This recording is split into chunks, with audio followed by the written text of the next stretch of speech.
nanti akan bersama-sama mendengarkan pemaparan dari Bu Elita. Namun sebelumnya kita akan terlebih dahulu akan menyimak pengantar yang akan disampaikan oleh Ibu Charlotte yang pasti kita semua sudah bekerja dengan baik. Silakan Ibu Charlotte, selamat pagi. Selamat pagi Bu Denis, selamat pagi Bapak Ibu. Bersyukur ya tahun 2022 kita awali dengan sebuah webinar. Jadi yang lalu-lalu webinar biasanya kita lakukan di unit masing-masing sesuai dengan topik. Jadi kalau untuk yang TK sesuai dengan topik TK, SD, SMP, SMA. Tapi kali ini tim Parenting Atalia mengambil satu topik yang kami pikir ini berlaku untuk murid dari TK maupun sampai SMA, yaitu soal media sosial. Nah, kalau diberi judul yaitu narsis, bahagia atau bahaya, itu menjadi satu pemikiran saja yang membuat kita gini, oh iya, jadi itu sebetulnya media sosial itu bahaya atau bahagia, ya. Saya sudah share di sini, mudah-mudahan bisa dilihat. Nah, saudara, ada beberapa pemikiran waktu kami menentukan topik ini, ya. Jadi kata yang memang mudah diingat adalah narsis, gitu ya. Karena itu, walaupun ini bukan hal itu yang kami ingin secara di Zoom bicara soal narsisistik, tetapi kata narsis itu menunjukkan ada satu yang berhubungan dengan fenomena sekarang ini, ya. Jadi begitu kita menggunakan sosial media, ya, siapa sih yang kita senangkan? Siapa yang jadi pusat? Saya. Main game, saya yang senang. Saya upload, saya yang senang. Tadi di dalam polling, berapa banyak dari Bapak Ibu yang menggunakan medsos secara rutin, secara aktif, 79%. Senang nggak untuk masuk-masukin berita? Oh iya, mungkin sekitar 14-15% untuk rutin upload. Tapi yang menarik, ada 70% yang senang kalau di-like, ya.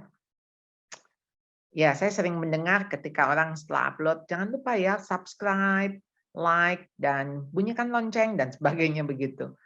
Jelas di sini, saya. Ya. Jadi berjam-jam kita belanja online, ya.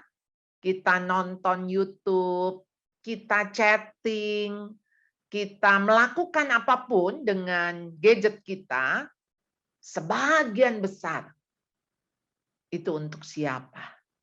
Untuk untuk aku, kesenanganku. Keluaran 20 ayat 3, jangan ada padamu Allah lain di hadapanku. No other gods before me. Itu menjadi hukum yang pertama dari 10 hukum Allah. Jangan ada padamu Allah lain. Karena kalau hukum pertama sudah dilanggar, maka ke-99 di bawahnya akan ikut dilanggar. Jadi bagaimana kita melihat begitu anak-anak kita kecanduan daripada game, apakah dia bisa menghormati kita, ayah dan ibu? Dan apa yang dicuri? Waktu belajarnya tentunya yang dicuri. Bagaimana dia juga akan berbohong? Dan seterusnya, dan seterusnya. Yang perintah ke-10, jangan engkau mengingini. Wow, dengan medsos ini begitu banyak keinginan kita. Ya, kita melihat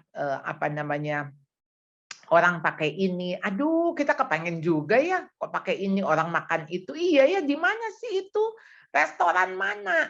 Kasih tahu saya alamatnya.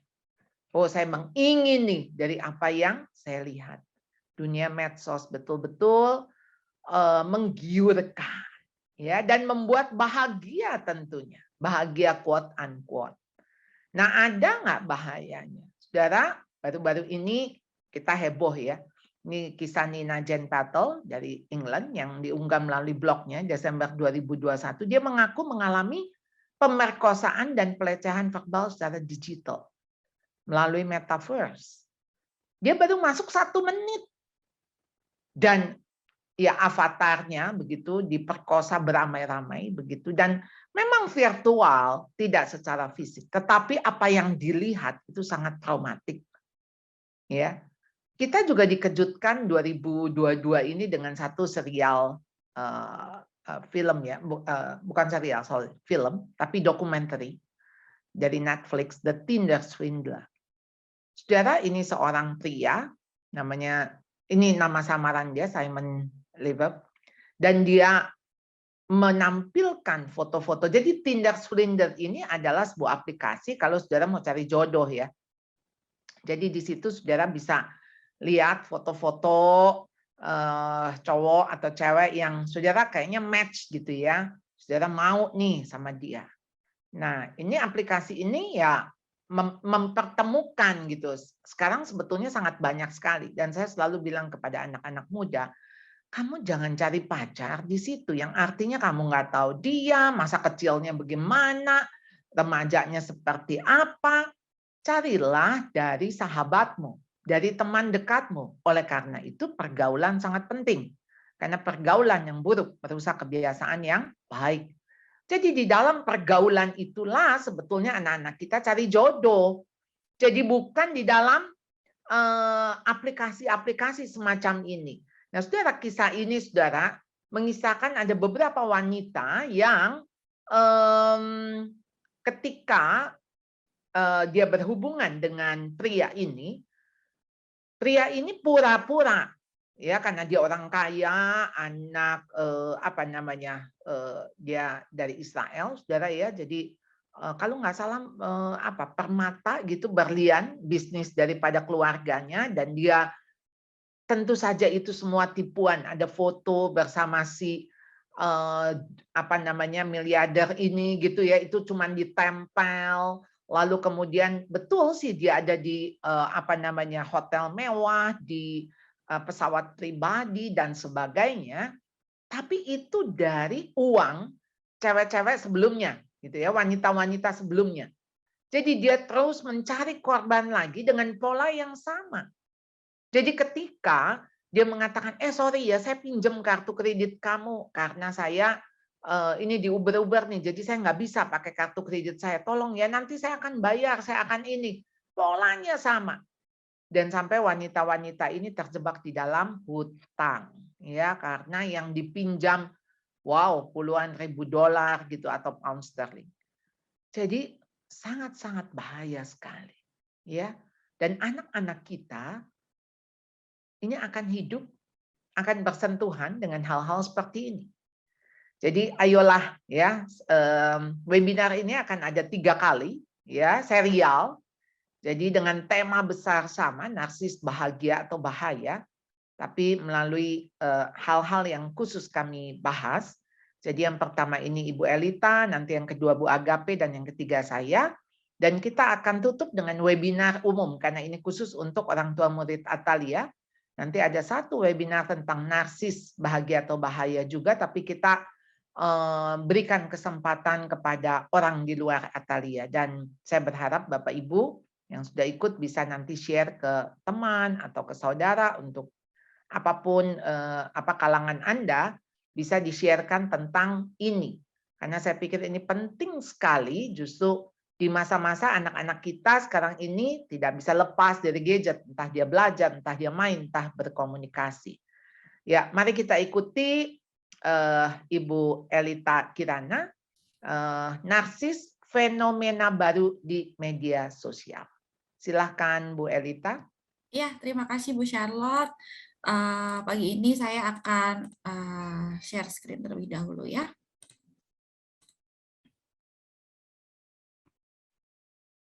Ya, oke. Selamat pagi Bapak Ibu sekalian. Pagi hari ini nih kita akan bahasnya tentang fenomena baru nih di media sosial ya, mengenai narsis. Baik. Nah, sebelum memulai, kita sama-sama mau samakan terlebih dahulu nih. Yang mau kita bicarakan nih generasi anak zaman now loh, anak yang Gen Z gitu ya, sama Gen Alpha yang lahirnya dari tahun 97, 2012, 2013 ke atas. Kalau kita nih orang tua mungkin kebanyakan di generasi milenial atau mungkin beberapa yang di generasi X gitu ya. Nah, apa sih karakteristik utamanya anak-anak ini?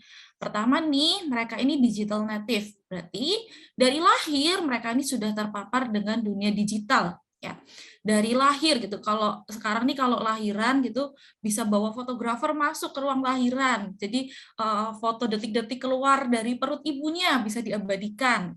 Dan ketika dari bayi gitu melihat orang sekitarnya juga penggunaannya gadget segala macam. Jadi nggak heran kalau anak-anak zaman sekarang ini sangat mudah memahami teknologi.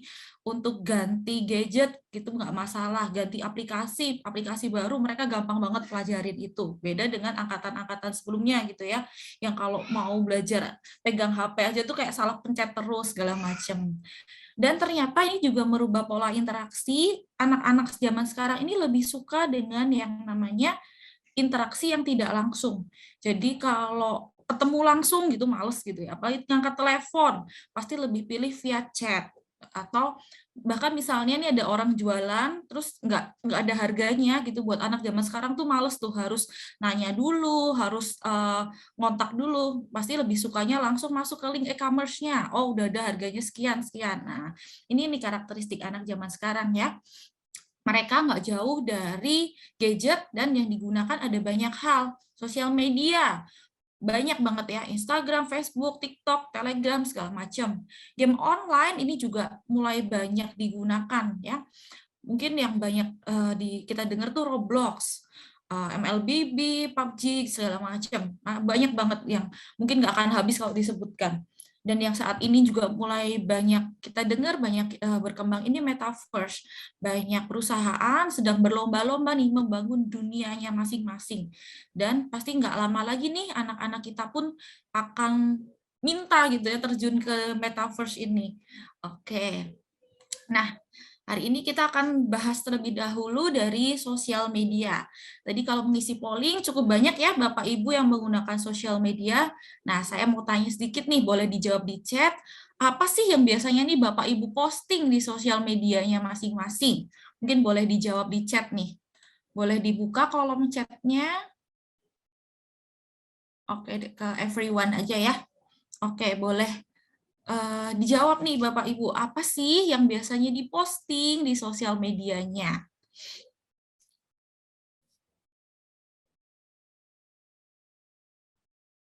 Oke, momen keluarga. Ya, biasanya kita foto keluarga atau kegiatan keluarga gitu ya kita posting, social life, makan-makan, jalan-jalan, foto anak, informasi. Wah, oh ya repost informasi juga ya.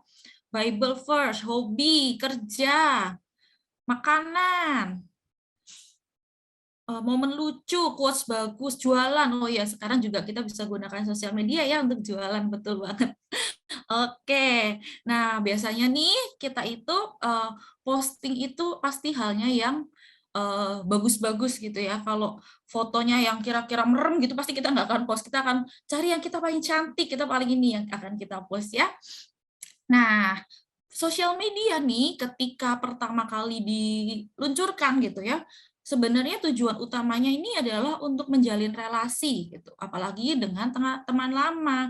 Ini saya ingat betul pada saat Facebook gitu ya, awal-awal muncul itu, angkatan generasi mama saya mulai saling bicara, ada yang namanya Facebook loh, kita bisa cari nama teman kita, terus nanti kita bisa lihat, wah temanku dari zaman SD ini sekarang tinggal di mana, udah nikah, anaknya berapa, itu seneng banget rasanya ketika ketemu lagi gitu ya, terkonek lagi dengan teman lama. Dan saat ini sosial media bisa kita gunakan untuk mencari dan berbagi informasi maupun pengalaman. Mulai banyak gitu ya kalau di akun-akun Instagram atau YouTube, akun tentang menyusui, kalau masih karena saya barusan punya baby ya, menyusui, tentang menggendong, tentang empati, bahkan tentang parenting gitu ya. Bu Charlotte cukup aktif di akun Instagram yang berbagi tentang parenting, itu juga banyak yang orang cari. Dan bisa juga sosial media ini kita gunakan untuk tempat bertanya dan mendapat jawaban.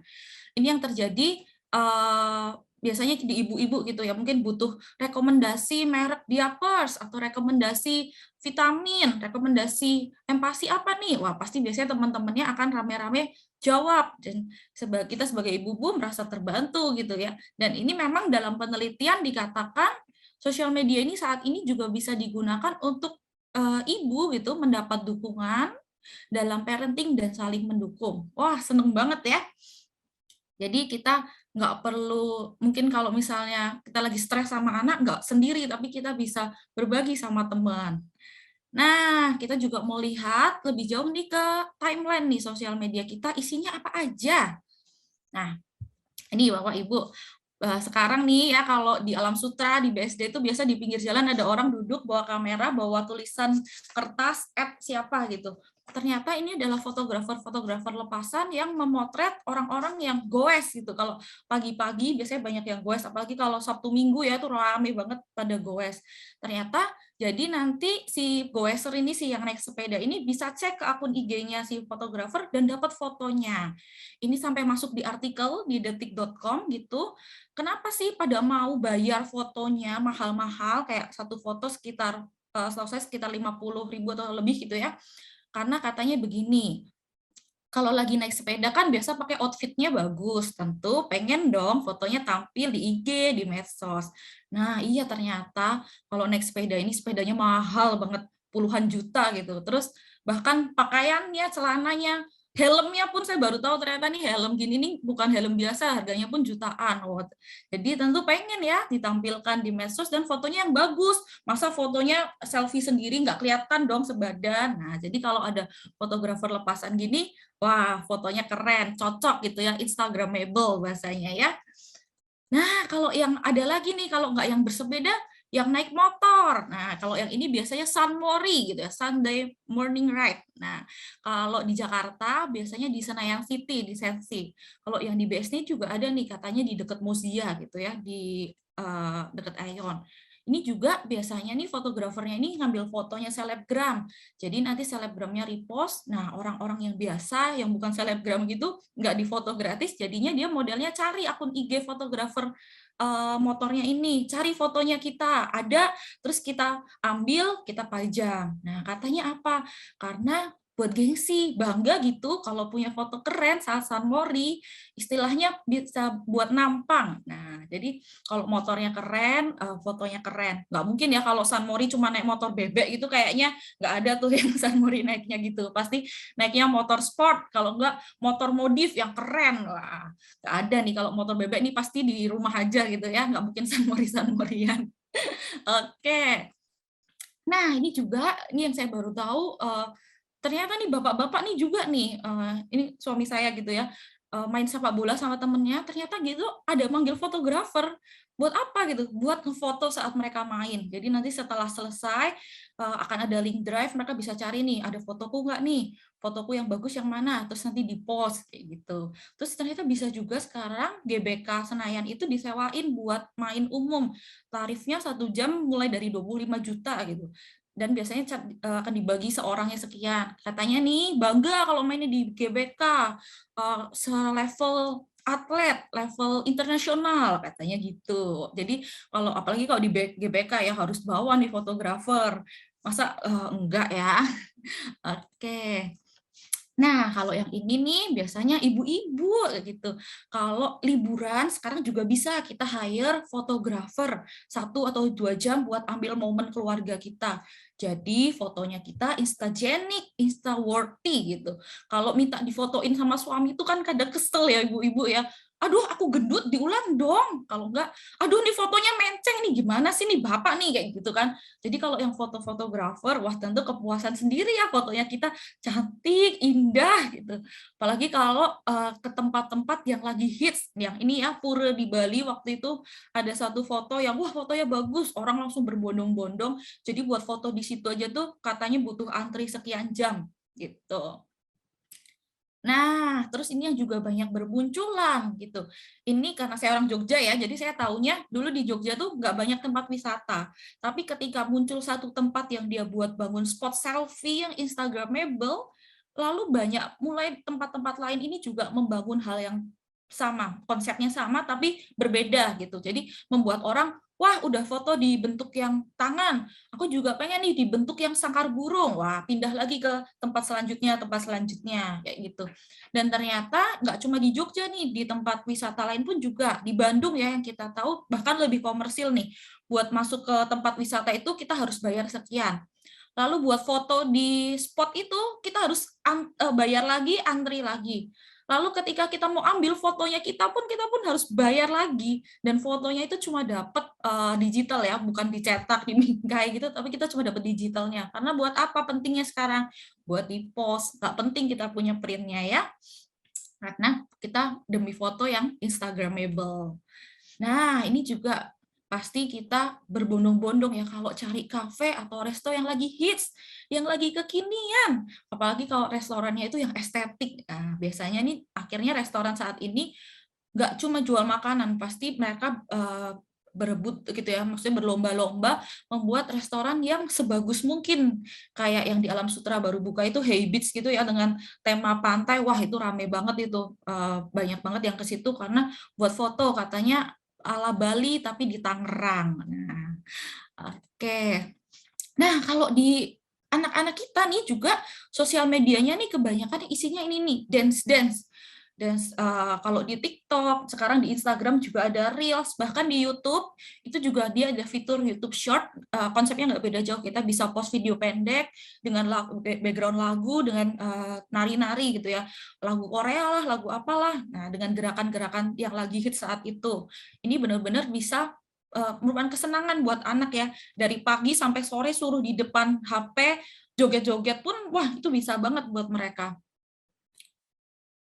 Nah, ini juga yang jadi fenomena beberapa tahun belakangan ya, ngevlog. Hello guys. Hello guys. Kami ada di pergunungan api. Kami ada di pergunungan api ya guys ya. Iya. Iya sekali guys. Kita di pergunungan api guys. Nih tadi nanjak mudu nih. Tadi sudah bundol ngaliwat. Iya enak guys. Hello guys. Nah, ini ya kata-kata hello guys, hi guys, itu tuh udah jadi kayak mantra tersendiri ya buat anak zaman sekarang. Anak yang masih 2 tahun, 3 tahun pun karena di YouTube-nya sehari-hari yang ditonton adalah vlog-vlog, tentu ngomong hi guys itu udah fasih banget ya. Yang mungkin beberapa tahun sebelumnya nih kita nggak pernah dengar kata-kata ini, tapi sekarang anak-anak mau di kota, mau di desa, mau besar, mau kecil nih pasti fasih banget ngomong ini. Kalau udah subscribe, like, dan komen, wah itu udah mantep itu kalau udah kayak gitu ya. Nah, yang juga banyak terjadi nih adalah sharenting, fenomena sharenting. Wajar kalau ketika kita punya anak, akhirnya kita banyak foto anak kita share tentang anak kita. Tapi hal ini jadi fenomena yang berlebih ketika yang terjadi adalah oversharing. Kita berlebihan sharing tentang anak kita. Kita jadikan anak kita pusat. Dari bangun tidur, mandi, makan, sampai nanti malam tidur lagi, kita foto terus, video terus, kita upload kegiatan anak kita. Kita tentu jadinya merasa bahwa posting pencapaian atau yang dilakukan anak kita itu adalah perasaan diri kita. Kalau anak kita udah bisa jalan lebih dulu dibanding anak lain, atau anak kita sudah bisa lancar membaca dibanding anak lain, itu kita merasa, wah hebat nih loh, aku orang tuanya. Atau kebalikannya, kita merasa ketika kok si ini udah bisa jalan, anakku belum. Kita jadi merasa gagal nih, anakku kenapa nih? Anakku gimana nih? Kayak gitu. Yang terjadi adalah seringkali self-worth kita, rasa berharga kita ini bergantung ke pencapaian anak kita. Padahal seharusnya tidak demikian ya. Nah, bahayanya di anak ketika ini yang terjadi, anak bisa jadi merasa bahwa dia itu ya memang seharusnya yang menjadi pusat. Ketika akhirnya dia keluar dari rumah bertemu dengan teman lain atau dengan teman di sekolah, dia merasa aku tuh di rumah selalu kamera ngadepnya ke aku, nyorotnya ke aku. Kenapa sekarang akhirnya ada ke orang lain? Itu bisa jadi anak sulit menerima itu. Lalu ketika dia banyak selfie gitu ya, melihat dirinya, melihat kamera galeri isinya mukanya dia semua, terus tentu tanpa sadar dia akan sadar akan penampilan. Dia juga mungkin mengharap pujian dan kekaguman dari orang lain. Foto dibilang, kamu cantik, kamu ganteng, kamu lucu. Ketika tidak dikatakan seperti itu, komennya tidak seperti itu, mungkin tentu jadi hal yang tidak menyenangkan bagi anak. Nah, ketika anak semakin lebih besar, bisa jadi yang terbentuk adalah masalah body image. Dia sudah melihat bagaimana beauty standard gitu ya di dunia, bahwa biasanya dibilang cantik, ganteng itu harus yang putih, tinggi, langsing. Ketika nggak memenuhi itu, bisa jadi kemudian yang terjadi adalah masalah self-esteem, harga diri, merasa jelek, merasa nggak berharga, merasa nggak layak, dan pengen untuk jadi sesuai beauty standard itu. Nah, ini yang juga banyak terjadi. Nah, nih, kalau makan, difoto dulu, terus dipost dulu. Ya dong, diupload, biar tahu kalau kalian, kalau aku tuh makannya enak. Gitu. Wah, flexing. Nah, apalagi nih flexing nih ya. Nah, flexing ini adalah sebuah fenomena ketika yang dilakukan itu pamer harta, pamer kekayaan untuk tujuan mendapatkan perhatian. Ini juga banyak banget kalau saya jarang nonton YouTube gitu, tapi kadang iseng ngecek trending di YouTube itu ya vlog-vlog yang demikian, fenomena Crazy Rich atau Sultan gitu ya, Sultan Crazy Rich Surabaya, Crazy Rich Malang, bagi-bagi duit sekian, atau yang di bawah nih idolanya anak-anak zaman sekarang ya, katanya Sultan Tangerang, Sultan Siska Kol gitu. Ini pasti sekarang followernya udah lebih. Biasanya nih dia kontennya beli roti sekian ratus juta, lalu dia masak, nanti dia jual 1 miliar, adiknya yang beli, bawa uang segepok membeli si roti itu. Terus ditutup dengan kata-kata, mari kita coba. Nah, biasanya nih pasti anak-anak fasih banget nih dengerin ini. Terus juga yang terjadi, Bapak Ibu, pernah hits juga, ini konten untuk review saldo. Wow, nolnya, komanya banyak banget ya, saya sampai nggak tahu itu angkanya berapa. Kalau kita juga lo review saldo ya setiap tanggal 27 gitu dari pagi review saldo, aduh masih 10.000, jam 8, aduh masih 10.000, jam 10 kok masih 10.000 gitu ya, belum ditransfer dari belum ditransfer gajinya nih. Nah kalau ini beda review saldonya, nolnya berapa tuh, saya sampai triliun atau ini berapa ya. Jadi waktu itu sempat tuh youtuber satu sama lain bales-balesan, berani nggak lu review saldo kayak gitu, dan isinya kebanyakan kayak gini, katanya itu baru satu kartu ATM-nya aja, belum yang lain. Wah, jadi bisa dibayangkan ya. Nah, ini juga yang banyak terjadi biasanya di anak-anak yang mulai remaja. Pakaiannya itu yang lagi tren itu yang high beast, yang high beast abis katanya. Jadi biasanya barangnya ini branded semua, walaupun kayak kaos biasa gitu, tapi kaosnya nih merek tertentu, merek Supreme misalnya yang harganya jutaan. Sepatunya Air Jordan yang limited edition harganya sekian juta. Wah, ini kalau dihitung gitu ya, outfitnya dari atas, dari ujung kepala sampai ujung kaki mungkin totalnya sekian puluh juta. Nah, ini yang banyak terjadi, dan kalau ini mungkin di remaja laki-laki ya, walaupun mungkin beberapa anak perempuan juga mulai barang-barang branded. Nah, yang juga banyak terjadi di TikTok nih beberapa waktu lalu itu kebanggaan ketika jadi Mbak Mas SCBD. Jadi katanya kalau kerjanya di SCBD, seragam wajibnya nih, sabuknya harus Michael Kors. Landiatnya untuk tempat kartu masuk gedung tempat dia kerja nih harus Coach yang harganya sekian. Lalu sepatunya harus Tory Burch. Belum lagi nanti tasnya ya harus mungkin Kate Spade atau apa segala macam. Jadi harus yang bermerek nih karena kerjanya di SCBD, tempat yang hits gitu. Nah, yang juga sekarang lagi rame di YouTube itu adalah tur isi rumahnya para artis. Ada yang tahu nih yang di atas nih rumahnya siapa? Ya, yang di atas ini gambar rumahnya Rans, Raffi Ahmad Nagita Slavina, yang katanya nilainya sekian ratus miliar akan dibangun begini. Yang di bawah rumahnya Prilly ya, Prilly. Dan ini banyak banget sekarang setiap minggu gitu pasti ada tur rumah ini, dan di rumahnya ada home theater atau ada fasilitas apa. Itu jadi kayak bales-balesan juga nih antar artis. Wow, seru gitu ya kalau lihat sosial media sekarang ya. Nah, tapi ternyata ketika ketik nih demi konten, ternyata cukup memprihatinkan ya, banyak banget berita-berita yang demikian nih. Demi konten tewas karena tertabrak truk. Demi konten nekat masuk tol naik motor. Lempari mobil pakai batu demi konten TikTok, aniaya kucing live, lalu sobek uang. Anak-anak zaman sekarang nih jatuhnya jadi semuanya dilakukan demi mendapat perhatian, demi mendapat banyak follower, demi mencapai cita-citanya ya. Kalau zaman sekarang nih ditanyakan pasti cita-citanya apa? Cita-citanya adalah content creator. Wow, keren ya bahasanya ya. YouTuber, TikTokers, influencer, selebgram. Ini banyak banget jadi cita-cita sekarang. Kalau zaman dulu cita-citanya apa? Dokter, arsitek gitu ya. Sekarang beda. Apalagi kalau guru, wah kayaknya zaman sekarang nih nggak ada nih yang cita-citanya guru. Oke, nah kenapa sih ya anak-anak zaman sekarang itu melakukan segala sesuatunya itu demi likes, demi view, subscriber, love.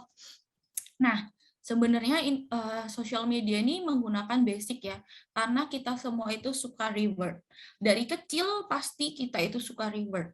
Ini terjadi di anak saya yang masih 1 tahun gitu aja, dia ngerti kalau dia melakukan sesuatu yang bagus, kita akan tepuk tangan, hore, good boy. Berarti dia tahu kita responnya bagus, dia akan ulangi. Jadi biar dia dapat reward, dapat tepuk tangan. Nah, ketika anak udah mulai besar kan, pasti dia udah nggak suka nih kalau kita tepukin tangan ya. Jadi sekarang yang terjadi, mereka mengejar rewardnya itu ya respon di sosial media. Sehingga respon di sosial media ini memunculkan yang namanya dopamin, sebuah neurotransmitter di otak kita, membuat rasa senang karena reward tadi. Nah, tentu yang namanya berlebih pasti nggak baik. Begitupun ketika dopamin itu berlebih, pasti akan menyebabkan kecanduan. Dan ketika kecanduan, proses kerjanya seperti narkoba gitu ya. Jadi ya kita pengen cari lagi, pengen cari lebih lagi. Itu. Nah, kalau sosial media, mungkin banyaknya anak cewek, anak saya tuh cowok kok. Kalau anak saya ini lebih masalahnya nih kecanduan games, Bu. Udah nggak tertarik lagi pada hal lain gitu. Ya nggak beda jauh. Atau ada yang bilang, enggak kok kalau anak saya tuh nggak pernah posting yang mewah-mewah, tapi dia di sosial medianya tuh postingnya game semua kok. Gitu. Nah, padahal di game ini mungkin kita yang nggak tahu nih, sebenarnya yang dia posting ini mungkin adalah kebanggaannya dia, bahwa si tokoh gamesnya dia ini udah di level sekian, udah punya senjata ini, udah punya armor ini, kayak gitu. Kadang memang orang tua nih nggak ngecek ya sosial media anaknya. Padahal mungkin aja nih si anak nih punya 2 akun. Yang satu akun yang dikasih tahu orang tuanya yang jarang dipost, yang satu akunnya yang buat teman-temannya. Nah, jadi orang tuanya merasa anakku nggak kenapa-napa. Padahal ternyata di second akunnya nih ada hal-hal yang begitu. Nah, kenapa juga ya anak-anak sekarang itu kecanduan game online? Prinsipnya sama nih, anak-anak ketika bermain games itu akan memunculkan dopamin, dan ketika itu dilakukan terus-menerus yang terjadi adalah kecanduan dopamin untuk mencari dopamin itu, akhirnya ya main lagi terus. Apalagi sistem di games ini mengenai bagian otak kita yang namanya triumph circuit. Triumph circuit ini adalah perasaan kalau kita senang saat berhasil mengatasi tantangan. Kalau dulu kita senang, kita belajar susah payah dapat nilai bagus, nah itu kita senang. Sekarang rasa senangnya berbeda. Kita main game bisa naik level, mengatasi tantangan itu, kita udah senang. Jadilah ketika di dunia nyata, ketika kita harus susah payah, ya kita udah merasa buat apa? Lebih gampang mendapatkan rasa senang berhasilnya ini di games gitu. Lalu juga games banyak digunakan sebagai tempat untuk menekan emosi negatif. Mungkin kalau di sekolah nilainya jelek, pertemanannya nggak bisa baik, orang tuanya nggak banyak memperhatikan dia, ya akhirnya jatuhnya ke games, larinya ke games. Dan saat ini yang terjadi ya, gamers yang hebat itu banyak followernya. Kalau kamu main gamesnya udah level dewa, kamu bisa record gitu ya, record permainan kamu upload di YouTube, nanti banyak orang yang nonton, banyak orang yang like, jadi kamu jadi gamers. Nah, ini cukup banyak yang dicita-citakan anak zaman sekarang ya. Beberapa waktu yang lalu Sekolah Atalia sempat mengadakan webinar tentang games ini buat anak-anak, dan anak-anak cukup banyak yang merasa dia memang punya cita-cita untuk jadi gamers, karena katanya kan jadi gamers menjanjikan, bisa dapat duit juga kayak gitu. Ketika dikatakan nggak bisa semudah itu ya, bagi mereka tentu realita yang susah diterima ya, ketika cita-citanya dibilang bukan hal yang baik.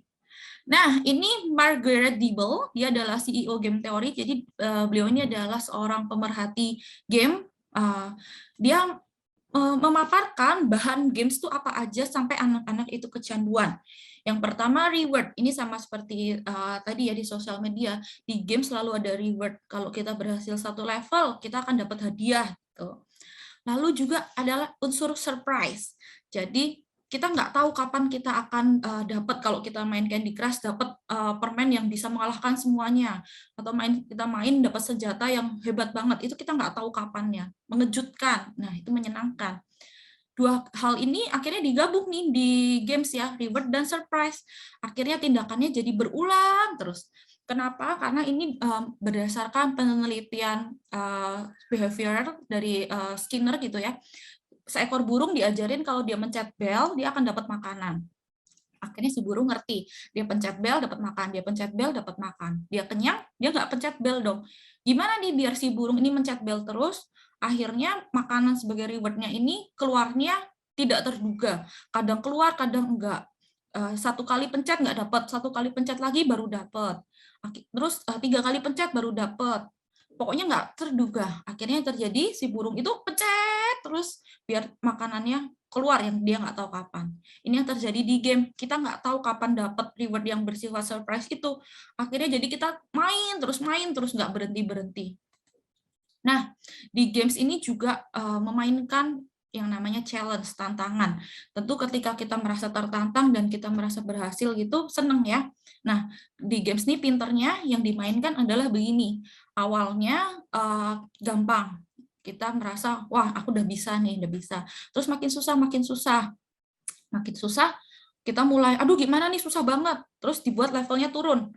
Levelnya turun, wah bisa kok, aku bisa berhasil. Terus naik lagi level kesulitannya di satu titik sampai kita merasa, aduh susah, kita coba beberapa kali bisa berhasil lagi, turun lagi levelnya. Ini kenapa dibuat kayak gini? Sengaja, biar kita nggak gampang terus. Kalau kita gampang terus, pasti kita bosen. Kalau kita kesulitan terus, kita pasti akan frustasi dan keluar dari game itu. Jadi yang dibuat naik turun, naik turun, naik turun. Akhirnya kita nggak berhenti-berhenti ya. Oke.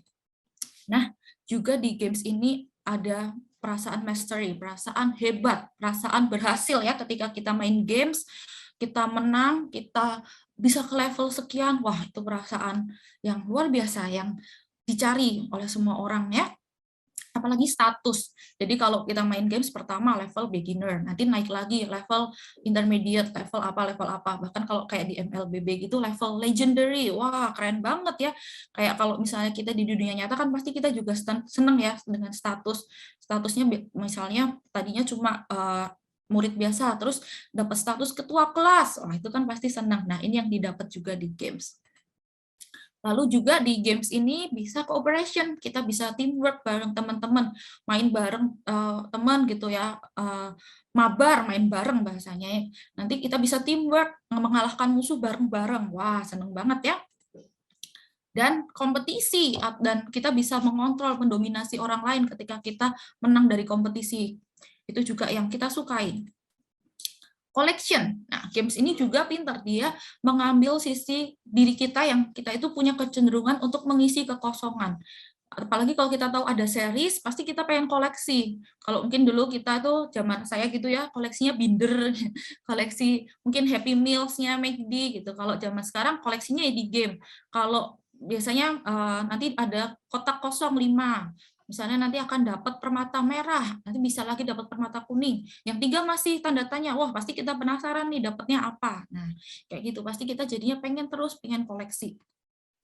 Nah, terus juga ya di games itu yang dibentuk adalah kita bisa construction, kita bisa membentuk sesuatu dari nol, modalnya cuma kemauan kita, waktu kita di depan games. Kita bisa bangun rumah, kalau main The Sims gitu ya, atau kita bisa bangun kota kalau kita main Minecraft.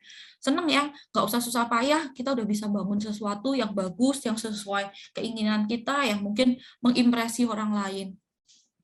Dan yang juga penting di games ini kita bisa punya identitas baru yang mungkin tidak sesuai dengan identitas kita di dunia nyata. Identitas kita di games kita tuh udah level ini, udah level yang begitu hebat, jagoan segala macam. Ini 10 bahan games yang membuat mungkin anak-anak kita gitu jadi jatuhnya kecanduan di games karena ya sangat menyentuh titik-titik yang kita senangi sebagai manusia ya. Nah, ini bisa dilihat Candy Crush.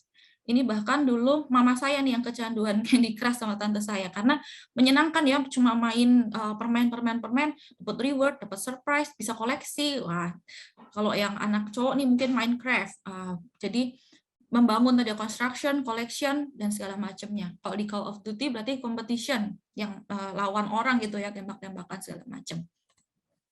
Nah, kalau saat ini nih juga yang banyak terjadi, mulai banyak gitu ya dikenal metaverse atau dunia virtual.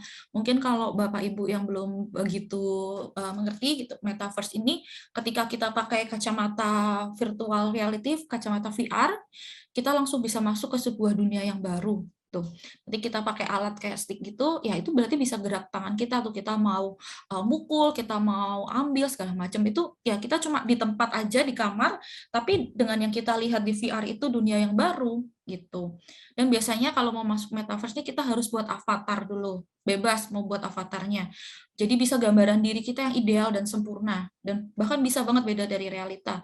Kalau kita udah tua nih, rambutnya kita udah putih, tapi di avatar kita bisa buat masih muda, masih langsing, masih cantik segala macam ya, menyenangkan banget ya.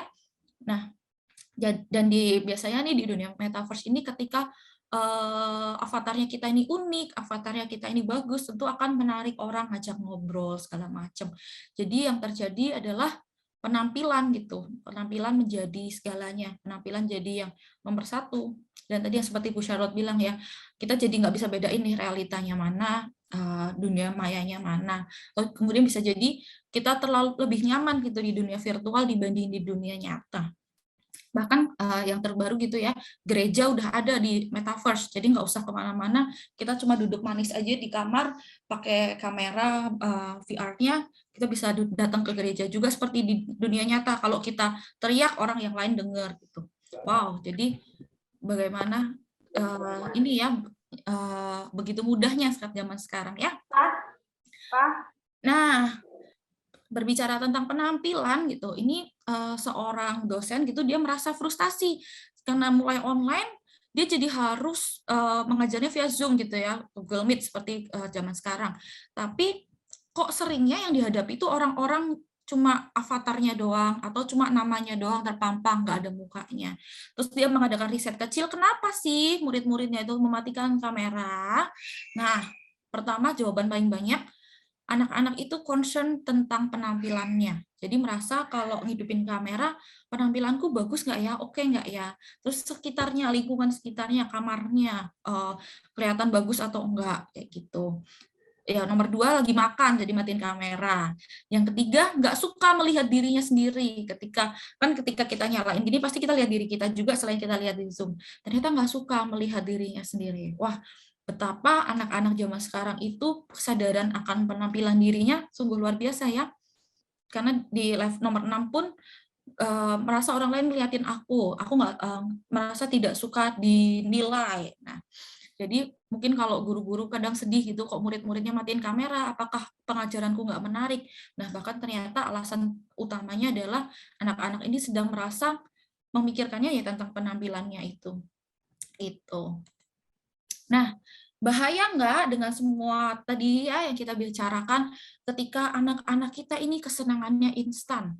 Kesenangannya cuma dengan pegang gadget, dengan ada WiFi, ya WiFi itu sekarang jadi hal kesenangan utama ya. Kalau udah ada gadget, ada WiFi ya udah nggak usah apa-apain dia juga bisa, bahkan nggak makan, nggak minum pun bisa ya. Nah, bahaya nggak ketika anak-anak kita ini, generasi selanjutnya ini tumbuh untuk dengan kebutuhannya itu untuk selalu tampak penting, tampak spesial, untuk selalu diperhatikan, untuk mengejar status dan harga dirinya. Lalu penerimaan dan pujiannya dari dunia maya.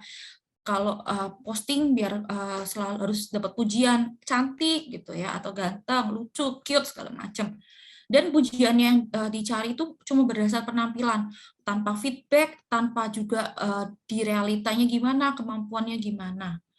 Dan ketika itu yang terjadi tentu adalah obsesinya pada diri sendiri ya, narsistik ini yang akan kita bahas lebih lanjut. Nah, sekilas tentang narsis ini seingat saya mulai muncul itu ketika kamera HP mulai ada gitu ya. Jadi mulai kita foto diri kita, selfie, Terus biasanya kalau ada orang yang foto, ih narsis gitu. Atau kalau misalnya lagi kumpul bareng, kita narsis bareng yuk, foto bareng. Nah, narsis ini sebenarnya berasal dari mitologi Yunani, Narsisus. Jadi dia ini jatuh cinta akan bayangan dirinya sendiri, jadi dia berusaha mengambil dirinya sampai dia tercebur dan tenggelam ke kolam. Nah, yang banyak terjadi saat ini adalah narsisme sosial, penggunaan sosial media untuk mempromosikan kecenderungan yang egosentris. Status, penampilan fisik, kesuksesan, status finansial, dan lain-lain.